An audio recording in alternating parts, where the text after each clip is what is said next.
Bagaimana langkah Gus Muhaimin untuk menaikkan peringkat Indonesia di SGIE? Ya mohon maaf kalau pertanyaannya agak sulit ya Gus, terima kasih. Terus terang SGIE saya nggak paham, SGIE itu apa? Tenang. Saya tidak pernah mendengar istilah SGIE. Apa regulasinya Pak untuk carbon capture and storage? Simpel sekali Pak pertanyaan saya Pak, nggak perlu ngambang kemana-mana Pak. Ingin modal 200 juta per tanpa agunan, nggak ada yang memberatkan Pak. Dan publik nanti akan menilai apakah memang ini format cerdas cermat untuk hafalan atau ini format tentang ideologi, gagasan, nilai yang kemudian diwujudkan dalam kebijakan.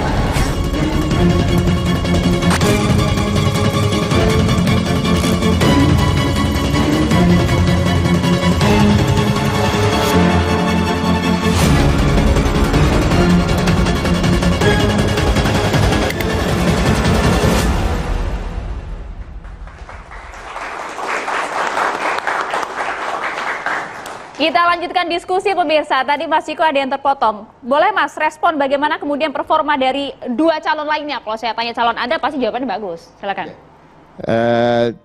Saya justru gini, kalau kita bicara Gus Imin ya, saya berkata pada teman-teman yang justru kita harus waspadai ini kelincahan dan kelihayan Gus Imin ya sebelum memasuki debat ya. Nah, ini salah satu yang kedua, tapi juga memang tidak boleh kita mengunderestimate terlalu jauh terhadap Gibran dan memang dia diuntungkan masuk ke dalam arena sebagai underdog. Orang kalau underdog itu ekspektasinya kan nggak tinggi. Nah, bahwa kalau Gibran tampil biasa aja, dia akan dianggap tampil di atas rata-rata. Apalagi kalau dia tampil dinilai umpamanya 6,5 aja. 6,5 bisa dinilai 9 tuh. Iya kan? Nah, kebetulan dia tampil saya rasa di 5,5 kemarin gitu. Tapi 5,5 itu hanya untuk penampilan dan gaya komunikasi. Substansi setengah. 5 Mas, padahal berbagai hasil survei dari performa debat kemarin Gibran nomor 1. Ya kan itu yang menilai awam ya kan, orang-orang yang mungkin tidak mengetahui tentang substansi soal ekonomi dan lain-lain. Kalau kita bicara substansi, jujur aja, saya bisa mengatakan di atas 50% bahkan hingga 70% apa yang disampaikan Gibran itu tidak sesuai dengan kenyataan. Contoh kita konkret. Bicara soal ICOR, dia menyebut dalam angka presentasi, padahal ICOR itu tidak dinilai dengan presentasi melainkan angka satuan. Nah, kita menyebut soal hilirisasi digital, bahwa itu term yang betul-betul sesuatu yang dia ciptakan. Karena tidak ada kata-kata hilirisasi digital, dan itu dicoba untuk diperbaiki oleh Budiman Sujatmiko di berbagai media setelah itu. Tapi juga salah, Budiman mengatakan ya maksudnya dia adalah hilirisasi perangkat komputer misalnya.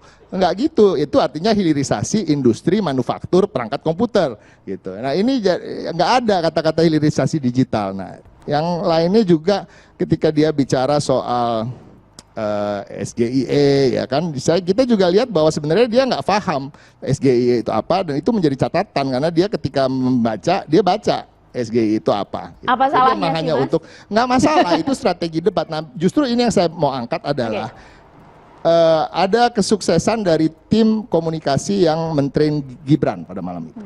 Ya kan dia ingin tampil confident dan itu cukup berhasil.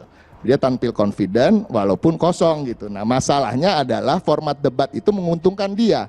Format debat ini adalah format debat yang menurut saya kalau kita lihat, perhatikan, siapapun who has the last say, siapa yang mengatakan sesuatu terakhir dan nggak bisa disanggah lagi, itu dianggap suatu kebenaran. Dan Gibran beberapa kali mendapat kesempatan itu ketika dia bicara soal, ditanya kedua kalinya soal infrastruktur sosial.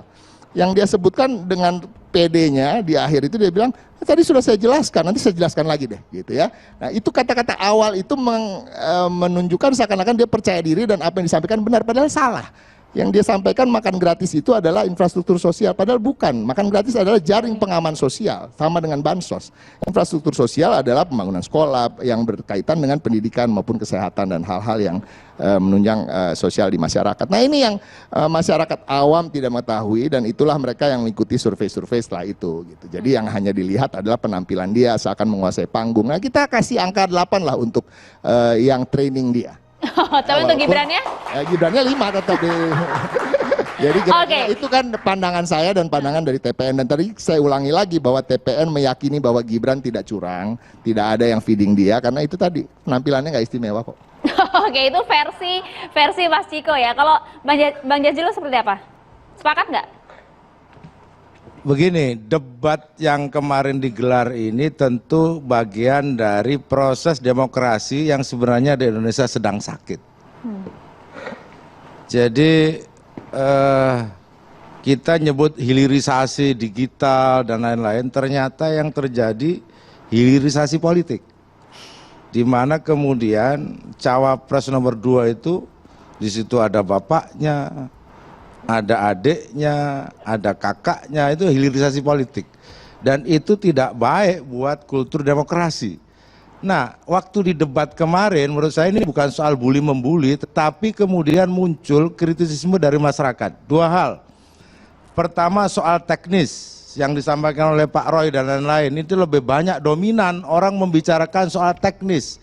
Mic-nya 3, lari ke depan, noleh kanan kiri, itu yang selalu dibahas. Tim pemenangan Anda juga mengomentari hal itu? Di masyarakat, ini masyarakat pada umumnya. Yang kedua dari sisi substansi. Dari sisi substansi sebenarnya apa yang disampaikan oleh Gus Muhaimin atau Caimin mengenalkan satu istilah baru soal selepet. Selepetnomics. Ya, selepetnomics. Itu sesungguhnya menggunakan bahasa sederhana untuk mengatakan kita perlu bangun, kita perlu sadar, kita perlu perubahan. Di setiap lini. Nah, ini tidak mendapatkan pembahasan yang cukup serius. Tetapi yang dibahas justru Pak Roy Suryo yang kemudian menurut saya lebih baik KPU memanggil Pak Roy daripada menuduh, supaya dijelaskan apa yang Pak Roy sampaikan ke publik itu menimbulkan masalah di otak netizen dan anak-anak muda itu. Apakah mic yang digunakan oleh cawapres anak presiden berbeda dengan cawapres yang bukan anak presiden? Nah, kemudian muncul banyak tuduhan, termasuk kepada Pak Suryo, Pak Roy, yang disebut sebagai tukang fitnah dan lain-lain. Ini sebenarnya bukan hal yang substansi yang kita bahas. Lebih baik kita membahas hal yang substansi. Apa itu hilirisasi misalkan? Apa yang disampaikan oleh Pak Muhaimin tentang perlunya misalkan 5 miliar tiap desa, perlunya perubahan, 100 orang kaya menguasai sama dengan setara dengan kekayaan 100 juta penduduk Indonesia. Itu semua ketimpangan yang nyata gitu. Tapi itu tidak menjadi fokus pembahasan memang. Karena apa?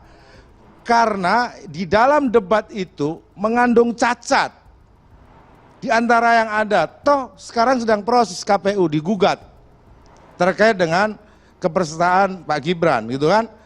Nah, ini menurut saya menjadi soal di publik dan akan menimbulkan terus kecurigaan karena di dalam benak publik dan benak masyarakat Indonesia memang belum pernah terjadi dalam sejarah Indonesia. Ini sebenarnya kecurigaan publik.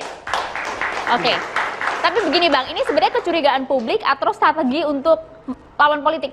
Seperti disampaikan Pak Habib, ini bukan hanya publik. Publik luar negeri seperti Al Jazeera yang disebut tadi, yang memuji memang Pak Gibran, tapi mengatakan di situ dengan NB, Nepo Baby. Itu kan menghina akal sehat seluruh Indonesia sebenarnya. Oke. Kenapa itu Al Jazeera menggunakan kata-kata itu?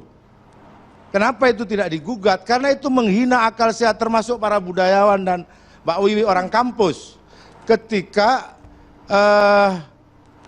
Al Jazeera memberikan nama itu, untungnya, dan itu tidak disingkat disebutnya Nepo Baby. Kalau seandainya dia NB gitu aja mungkin nggak soal ya, karena orang bertanya itu.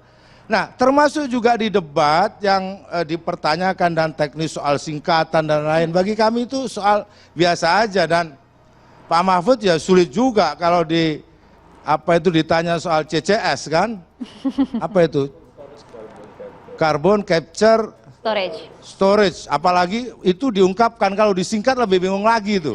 CCS, mungkin kalau CCS itu ya cawe-cawe Samsul. Nah, maksud saya apa? Kritisisme terhadap debat boleh dibuka seluas-luasnya kepada masyarakat. agar menjadi pembelajaran. Jadi jangan usah ditutupi dan nggak usah menuduh terlalu ekstrim kepada orang misalnya seperti Pak Suryo. Atau nanti menuduh ekstrim kepada Pak Tejo kalau mengatakan, wah debatnya Jan. Gitu kan. Kemudian orang menghina, karena apa? Kita ini sudah terhina, dihina oleh Al Jazeera. Ini ada cawapres Nepo Baby. Tidak ada istilah itu selama perjalanan sejarah Indonesia. Baru kali ini. Tapi Anda melihat hal itu nggak? Apa? Tim Anda melihat hal yang sama tidak? Ya tentu, Oke. bukan hanya tim saya. Publik Bang. apalagi Itu tim poinnya. kami Itu poinnya. mengusung, Itu poinnya. tim kami mengusung perubahan. Yang itu yang harus diselepet, kata Caimin. Itu yang harus diselepet. Oke, Bang Jazilul. Supaya sadar. Kalau gitu kita selepet lagi dari berbagai narasumber. Prof Wiwi belum berbicara, kemudian Mbah Tejo juga belum berbicara. Kita kasih kesempatan usai jeda ya sesaat lagi untuk Anda.